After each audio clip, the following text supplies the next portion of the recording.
First of all, my condolences for your sister's loss. Thank you.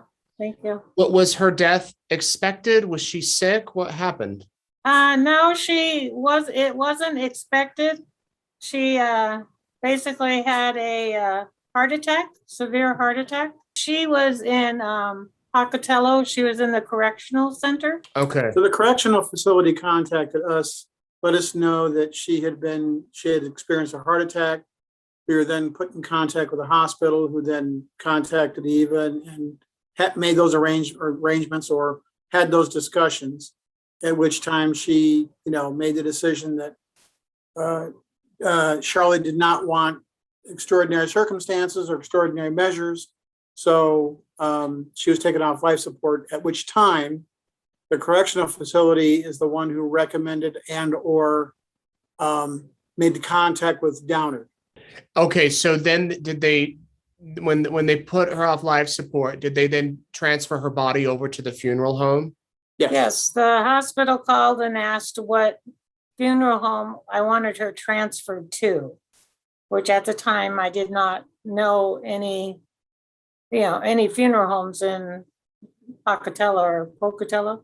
Yeah, Pocatello. Yeah, and they said Downard, they recommended Downard, the hospital did.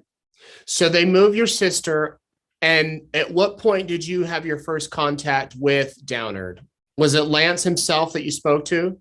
Yeah, I personally spoke with Lance the same day on 8/17, the same day that my sister passed away. And he reassured me that she would be taken care of and that her wishes would, be granted as far as being cremated and, stuff. He said that I told him that, that Janelle would be in contact with him since Charlotte was from the Correctional Center.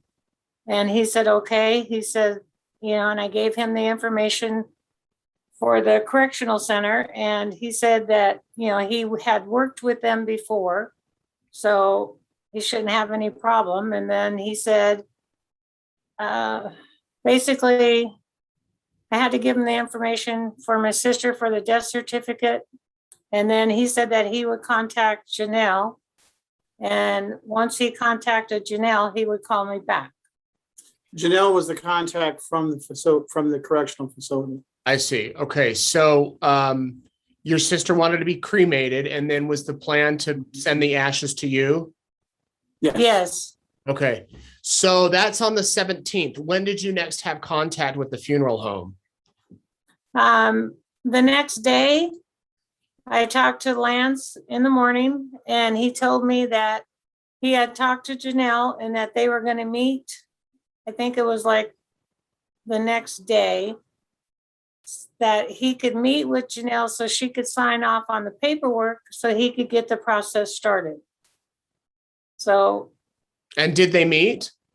Yes, they did meet. I talked to him later on in the afternoon. He said that, yes, they did meet. They did get the paperwork signed and that he would be able to start the process.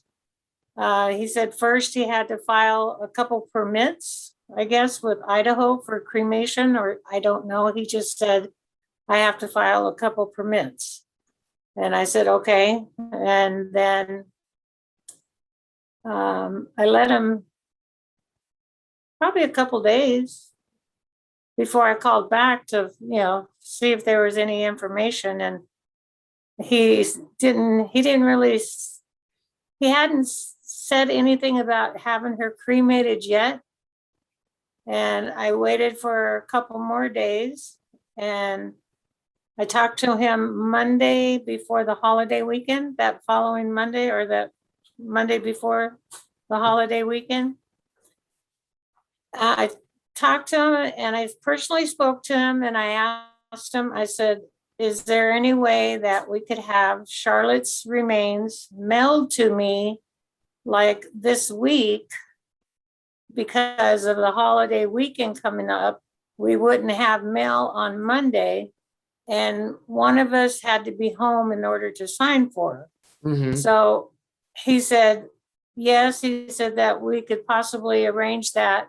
But he said he's gonna run across the street and talk to the lady at the post office because she would be able to answer as far as if he shipped her body on Thursday, what day would I get her? Friday or the Saturday? Let me get this straight, Eva. Your sister died on the 17th. I'm just looking at my calendar. That's a Tuesday.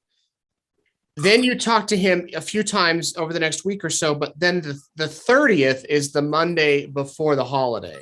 So she's been dead Correct. almost 2 weeks. Correct. And So- at that point on Monday was when he had advised, he was trying to make arrangements for what date would be the appropriate day to mail her, to have it arrive on that next Saturday. That was the intent. The Saturday, like So, 4th, before Labor Day. correct. So in turn, Yeah, there was if he, discussion on Monday, and then a follow-up conversation, or she attempted to contact him on Wednesday. And Wednesday was when things started getting kind of funny where she couldn't get a hold of him. I and did get a hold of him. Well, He answered the phone and I could tell he was driving. And I asked him, I said, "Are you driving?" He said, "Yes." And I said, "Okay." I said, "Can you please give me a call back when you get back to the office?" And he said he would. On Friday, I went online. because she couldn't get a hold of him. And it kept Mhm. going to voicemail. On Fridays, when she went and checked and found the information that was online, basically looking for an alternate phone number, thinking she had a different phone number for the facility. And when she looked online is when she found, All the information about the closing of the funeral home and stuff. that's when she called me and said, "Hey, look up Downard Funeral Home." And I was like, okay. So I looked it up and found what I found. What was your reaction, both of you? This is stuff that you only see on TV. I was very upset because Lance had made me feel like he was really genuine, really caring. Like he was really on the ball. He was really taking care of this. And to find this out as far as the internet was just like, it was Yeah. unbelievable. It was a shock. It was just like, and I called Tom and I said, "I can't believe this is happening." I mean, she's been, there since the 17th and they haven't done anything with her. So what we realized at that point is from the 17th forward, all that we knew was He was getting assumingly untrue, because what we found out on Friday was she had not been cremated. We don't know if any plans have been made, but she had not been cremated yet. She had not been embalmed. And then when we read the stories about, bodies that were decomposing. what we didn't know, our concern was, we didn't know if she was one of those bodies, if she was in a refrigerator. We didn't know. I mean, the unknowing was the part that concerned us the most. Oh, I'm sure. Because we thought everything was fine. And then just looking for an alternate phone number is when we find the circumstances. Up until that point, Eva, up until that Thursday, did you suspect anything unusual about Lance or the funeral home? No. Or no, everything was. No, because he never, because every time I talked to him, he seemed like he was very caring and Aware. He didn't seem like he was out there in space. The way he talked to me and everything. He seemed like a normal businessman. That was the shock that we experienced on Friday, because up until then, we thought things were progressing along and, she would be cremated and likely that weekend she would be arriving. So what we were waiting for wasn't whether she will or wasn't to be cremated, but was when would she arrive? They tell you not to go to the funeral home, which, I understand, but they give you the phone number for the police department, which I did call the police department. And I, told them that Charlotte was there. And I don't know, where is she now? Did they find her? Is she part of the decomposing bodies or, So they said that once the investigation was over that evening, that they would have somebody call me back The coroner called us on Friday or Saturday? Friday night. Friday night, and advised that they had discovered and determined they had Charlotte, and that her remains would be transported to Wilkes, and we would be contacted by Wilkes later, probably the next day, which we were. And did they explain to you at that point how many bodies they had found, or was it just? No. No, They explained that they had discovered Charlotte and they could identify her, and that they didn't say by what means, but we did discover later by what means they did determine her. But they just said they had discovered her and she would be transferred to Wilkes, and that was kind of the long and short of the conversation. And then Wilkes contacted you, and did they believe that? Did they? yes, I contacted them. I contacted Brock on Saturday afternoon because I figured I'd give him time because I know he was like, swamped and everything else.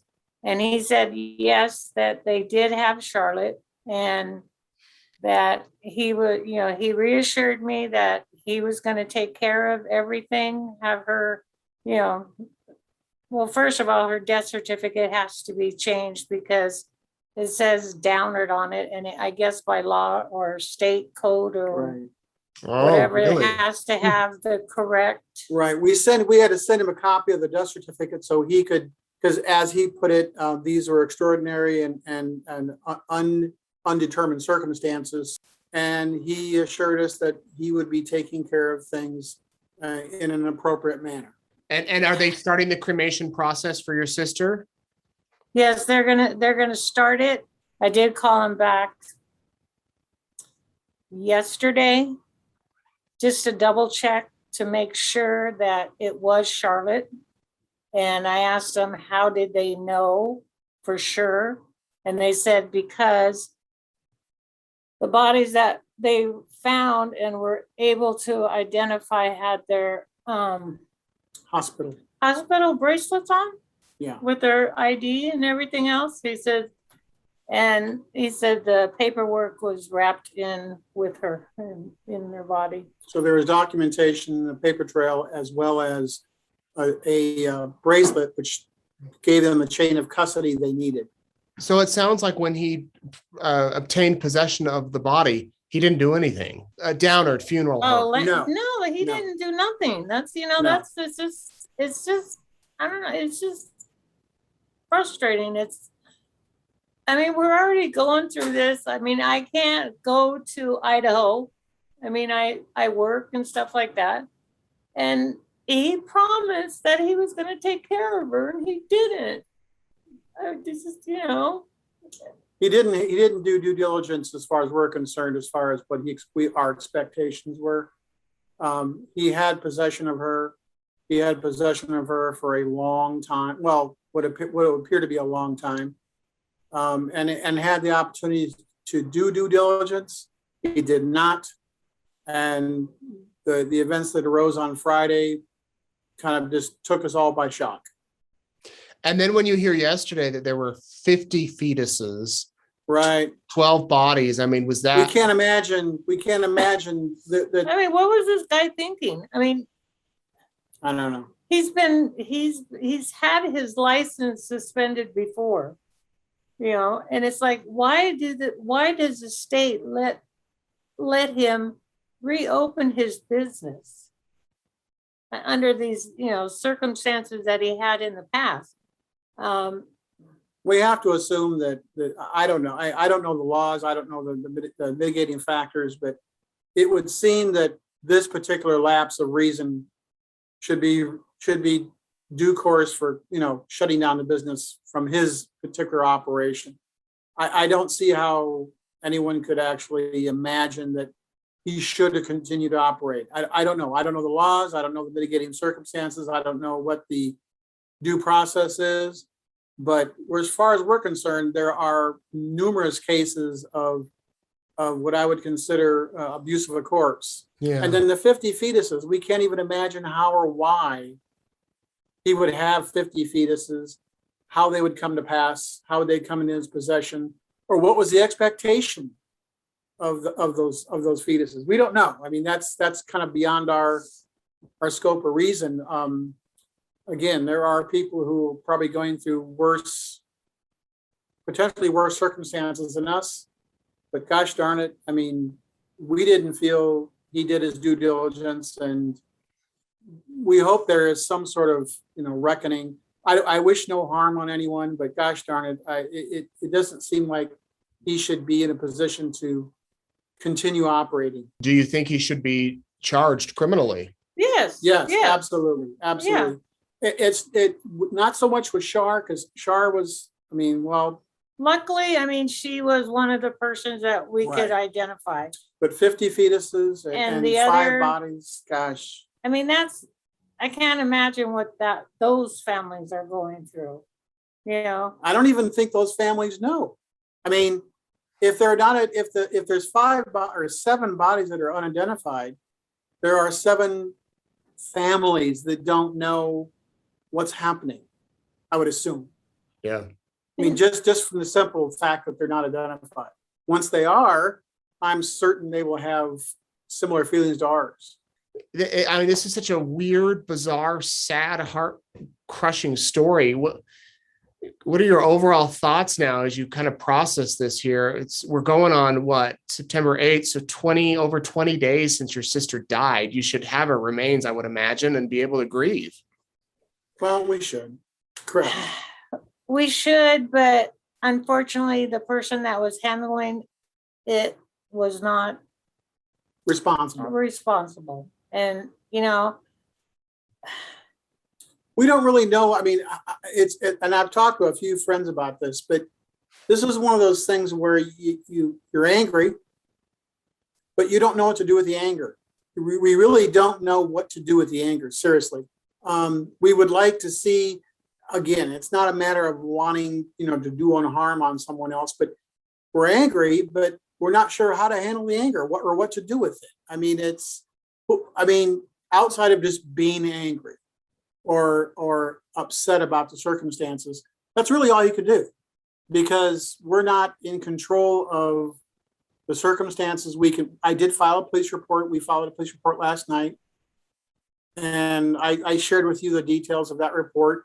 And all we can do is allow the system to do its business, but we really hope there is some, I don't want to say harm. Something has to be done so this doesn't occur again to anybody else. What do you think he was doing with the bodies? Any ideas? We have absolutely no idea. Why would he have collected or maintained? All I can assume is he was charged with handling those individuals, whether it be through, donating to the college that didn't occur, or circumstances such as ours where the person came to their possession. There's 7 bodies that we don't know who the families are, and not sure how they came to his possession.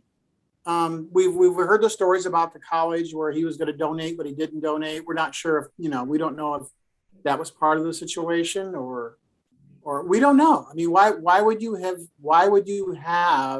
anybody want to collect bodies? Why would you have 12 bodies and not have them processed? Again, this is a set of circumstances that we can't even imagine, much less determine or put any rationale as to why would it happen. We can understand our sister. Okay, Shar was there for 10 days. Maybe his machine broke down or his equipment broke down. So he reaches out and says, "Hey, can you help me out?" But that didn't happen. So we don't, but as far as 50 fetuses and, 12 other bodies, we have absolutely no idea and can't comprehend why it would even occur. Cannot even comprehend it. Well, I'm so sorry. This is just so appreciate that. Heartbreaking. Anything that you want the world to know about your sister, Eva, Charlotte? She was a good person. She went down a different road than a lot of other people, but she was a good person. Everybody just got along with her really well. She made some tough choices, but she was a good woman. I'm sorry to chat under Sure. these circumstances, but I do appreciate Oddly you. enough, I sharing these your just story. feel, I really just want this to end, and I just want her back. I want her here.